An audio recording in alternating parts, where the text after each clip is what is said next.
Be careful, folks. Some agents just don't negotiate. I'll get into that and the latest home prices and insights for the Peel and Durham region for week ending October 18, 2023. We had a property listed. We were listed at 1.7 million. And we were receiving offers 1,620, 1,630, and we'd counter offer to try to get them up to where my seller client wanted to be, but no deal, no deal. They kept we were too far apart. It wasn't working out. And then we get an offer for 1,680, which was the highest offer we received. And in speaking with the agent, he had told me how much his clients love the house, told me how many offers, three offers his clients had already lost out on to other offers or got outbid. And so I'm speaking with my seller client on a counter offer to 1,680. Now keep in mind, 1,680 is already much higher than any other offer we had. We're at 1,620, 1,630, and 1,680 was higher than some of the counter offers we gave back to some of those other people. So 1,680 was the best offer we've had. If we took it, we would have been better off than any of those other offers. But we countered, and given the enthusiasm of the other agent for his clients not to lose this, we countered back just $5,000 less from the list price. And the buyers accepted. The seller got more money, our client, the seller, got more money than any of those other offers before. And that's me being on the seller side. And the agent on the other side really didn't negotiate. He came in higher than everybody else and then didn't even bother to negotiate a second time when we countered offer for fear of losing the house. And so that agent was jaded, and his clients were tunnel visioned based on the experiences they had of losing out on other properties, and they didn't want to lose this one. I've been on the other end also recently with a buyer client, and this happens often. We put in an offer, and we were much slower than the list price, and the seller came down quite a bit from their list price, but we were still far apart from where the seller was and where my clients, now in this case, remember, I'm representing the buyer, we were still far apart. So no deal, we move on, the seller stays on the market. A few days later, a week later, the property sells for more than what the seller had come down to when he was negotiating with us. He came down just maybe $5,000 from their list price, just a few bucks. But I'm thinking, we got the seller so low, still too far for us to put a deal together. But if we got the seller down to that price, how is it that another buyer is just coming in and basically giving the seller what they want? It kind of doesn't make sense. And it based on the first example, we're really a product of our environment. Have they lost out on other deals that they're prepared to give the seller what they want? Does the agent representing the buyer, does he or she even understand the market today? Because it's not that easy to understand, I got to tell you. Prices are a bit all over the place right now, although trending down, but that's a generalization. Depending on which pocket and which home type, you can experience different things and miss out on the home you want to buy, or not sell if you're not understanding the market. But I'm seeing so many times agents just not really negotiating, and that's a fundamental, basic function of their job. They've got to negotiate the best possible price. We just don't see that as much these days. So be careful. Who you hire really does matter. It could save you thousands, or it could cost you thousands hiring the wrong person. If you think this video can help somebody you know, please pass it along. If you get value from what we're talking about, do me a favor, subscribe. And if you want to speak with me about your real estate situation, selling, buying, it's really simple. Below this video in the description, there's a link to my calendar. Click on that, book a time that's convenient for you, and we'll talk about whatever's on your mind. Now, let's get into the numbers.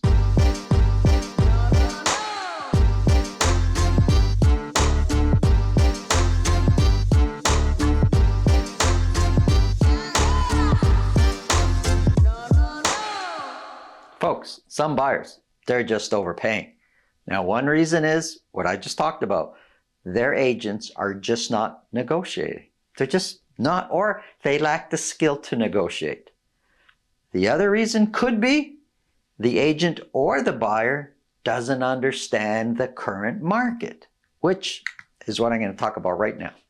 These are average sold price for Durham, Brampton, and Mississauga. Now, Durham, it's Pickering, Ajax, and Whitby as my Durham sample.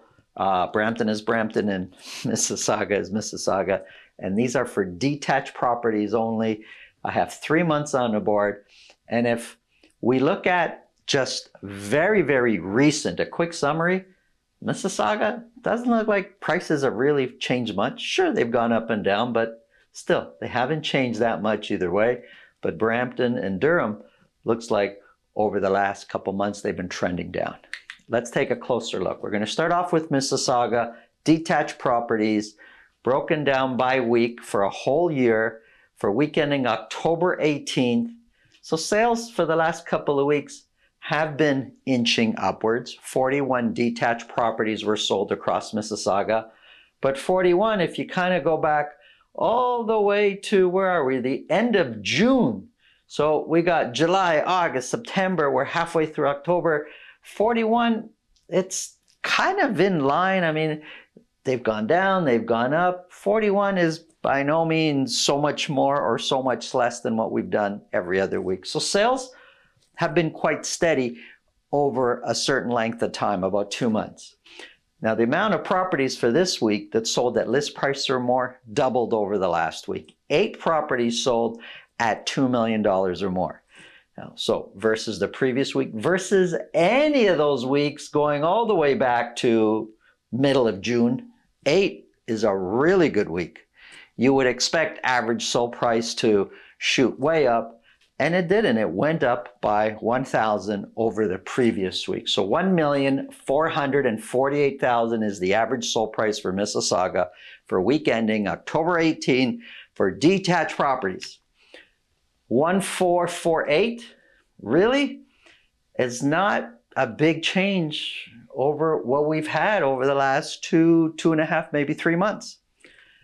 Compared to last year, 1,448 is 6% more than what the average price was for the same week a year ago. The median price is 2% higher. And if you look at the dotted line, that's a 4-week moving average over the span of 2.5 weeks or so.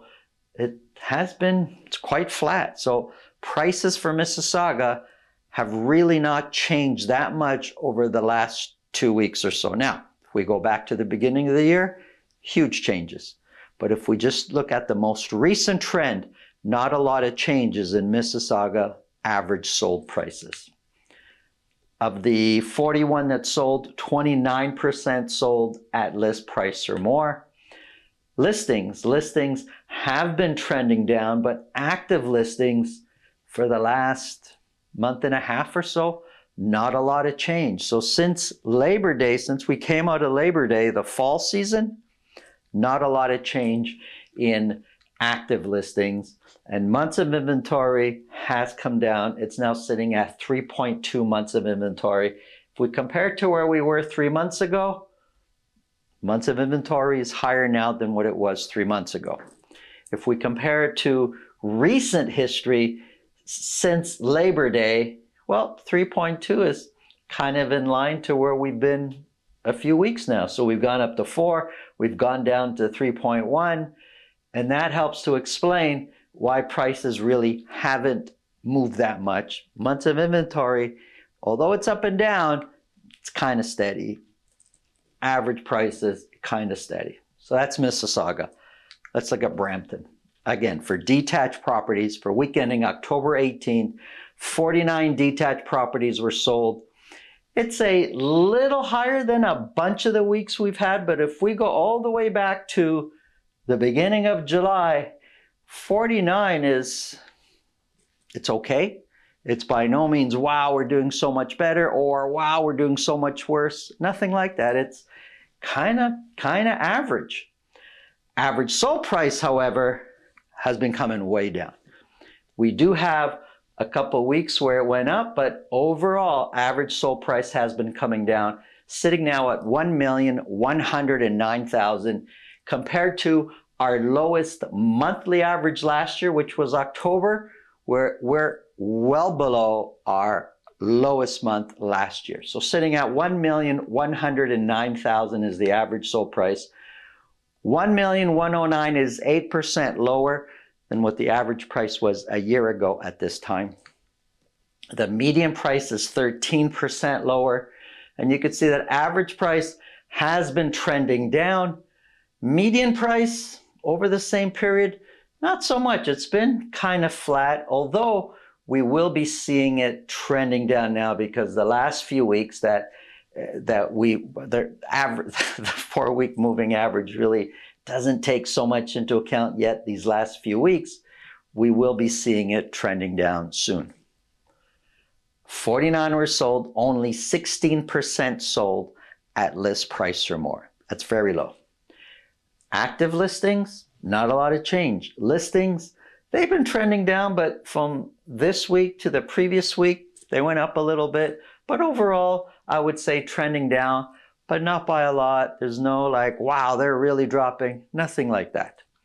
Active listings, not moving that much. And when you think about it, so sales have been up and down, but not a lot of changes since we passed Labor Day.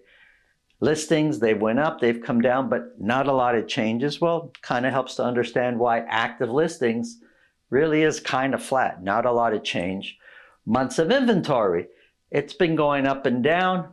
It's been trending up overall, now sitting at 3.4. That's because sales jumped up quite a bit from the previous week.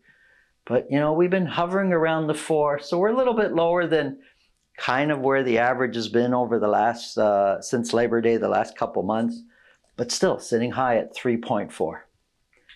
Let's look at the Durham region. Again, I repeat, Pickering, Ajax, and Whitby, detached properties is my Durham sample. 38 were sold.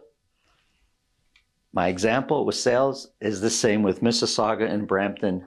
Not a lot of changes in sales. So 38, when you kind of look back, it's not that big of a difference what we've been doing all summer.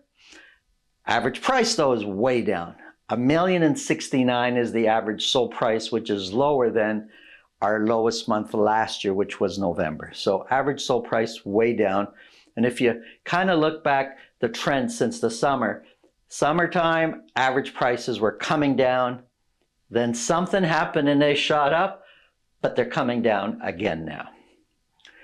$1,069,000 is 5% lower than where we were the same time a year ago. The median price is 8% lower. Of the 38 that sold, 47% sold at list price or more. Quite high still, the percentage is selling at list price or more. Listings were trending down. This 1 week, they've shot up. The highest that we've had since Labor Day, actually the highest that we've had for 3 months, and you can go back further, the highest that we've had in a while in 1 week new listings. And active listings is climbing, not aggressively, but it is climbing. Months of inventory sitting at 2.4. And it's been climbing, and you can see average prices coming down. And that's generally the rule. As months of inventory go up, average prices tend to trend down. And we're seeing that here. If we kind of go back, we were 1.2, 1.4 months of inventory just 3 months ago. We're now 2.2, 2.8, 2.4, much higher than what we were just 3 months ago. So that's the Durham region. Here's condos for all of Peel region. Most of these condos are being bought and sold in Mississauga, but this covers all of Peel region condos. 28 condos were sold. Again, sales pretty similar to what we've been doing over the last few months. No condo sold at $1 million or more. Average sold price is below $600,000, sitting at $594,000. $594 is really close to our lowest month last year, which was November at $592. $594 is 2% lower than where we were this time last year. The median price is also 2% lower. 14% of the condos that sold at list price or more. So not many condos are selling at list price or more. Listings, August 30th, September 6th, September 13th. Outside of Labor Day, they shot up, but they've been trending down ever since. Active listings have been trending up, not aggressively, but they're trending up. Months of inventory has been up and down, but for the last, since Labor Day, we've been in over 5 months of inventory for most months, all except 2, and that would put you in more of a buyer's market type of scenario here. We're sitting now at 5.5 months of inventory. Here's a quick summary. Look, you're gonna get some areas that are buyer's market, especially when it comes to condos. Lots of condos sitting out there not moving, but there's also detached properties sitting out there not moving. In most cases, you're going to be in a balanced market where things are kind of neutral. The numbers are saying that. And I know that we're talking about overall things are trending down. Just be careful knowing or not knowing what the real numbers are. Your attitude might be, I want to sell and I have to give my shirt away to do that. Maybe, maybe not. I want to buy, I want to get a great deal. Everybody wants to get a great deal, but if that's the house you want, you might kind of have to understand, well, for sure you need to understand what market value is, or you just might not buy the house you want to buy. Thanks for watching. Have a great day.